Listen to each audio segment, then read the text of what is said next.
All right, week 4 fantasy waiver wire pickups here. We're starting with T. Higgins. Now, disclaimer, Bengals fan here, obviously, but I think that's why I like him as the fantasy pickup here, seeing how the Bengals have decided to finally start using this guy. He is their top pick in the second round, a very talented guy out of college, and more importantly, they finally put John Ross on the inactives list, which opened up the door for not only T. Higgins, but Alden Tate. But we're seeing it really benefit T. Higgins here because the game script was better this week. Last week, Joe threw the ball 61 times. He's a little bit concerned about he had 6 targets, but how much is that, relevant because of how many times Burrow threw the football. This week, we've seen T. Higgins 9 targets, 2 touchdown passes, and was heavily involved in this Bengals offense. It was T. Higgins, it was Tyler Boyd that Joe Burrow was targeting a lot in this game, and I expect this guy to continue to be used in this offense. Then we got Dalton Schultz. We brought him up last week. If you missed out on him, a lot of teams, didn't pick him up either. Still on the waiver wire. He's seen 6 more targets this week on a team that plans to air the ball out a lot, and he's currently their #1 tight end. When you air the ball out a lot, when you score a lot, that's touchdown opportunities for everybody on the team. The tight end's,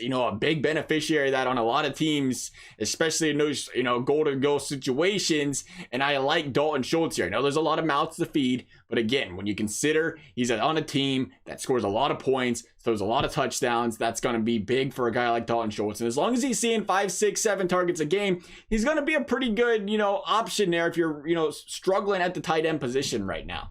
Then we got Greg Ward. I like Ward here. I like Greg Ward out of Philly because you got Jackson with the hamstring injury. Some surprise. You got Goddard, who left Sunday's game hurt. And you got Jeffrey, who isn't expected to be back until week 5, if he actually comes back. Again, another receiver that tends to, spend more time on the IR than he does on the field. Unfortunate for Jeffrey, talented player. But until then, you see Ward get heavily involved in this offense. 11 targets last week. And maybe something you really like to see from a fantasy perspective is there was quite a few design plays for Ward too, right? There wasn't a game script thing where there's down a lot of points. There was a lot of plays where they said, hey, let's try to get this guy in open space and create something with him. They like using that, or like using this guy, and you got to think this is the Ward and Ertz show as long as the other players stay injured right here in Philadelphia.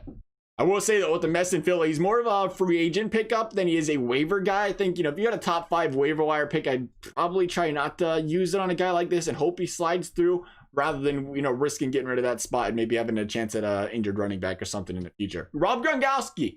How about Gronk? Now, it's been a roller coaster season so far, but a lot of owners dropped Gronk last week, rightfully so. 2 straight complete duds by Rob Gronkowski. But you know what? Maybe you're like me and it was like, hey, you know what? Evan Ingram's going to do good this season. And then you forgot Daniel Jones can't throw for 100 passing yards in a single game. You might be looking for a tight end right now. And Gronk could be on waivers for you. And he's seen 7 targets from Brady last week. And more importantly, he's seen 7 targets with Brady having a full complement of weapons out there. There was Chris Godwin was out there, Evans was out there, and he's still seen 7 targets. Let's remember how long it's been since Rob Gronkowski laced them up and got on the field. It was going to take a couple weeks for this guy to knock some of the rust off. And if this is any sign that he's knocked it off, and he continues to see this kind of volume, he's a very good pickup in an offense that people still expect to be a pretty high scoring one this season.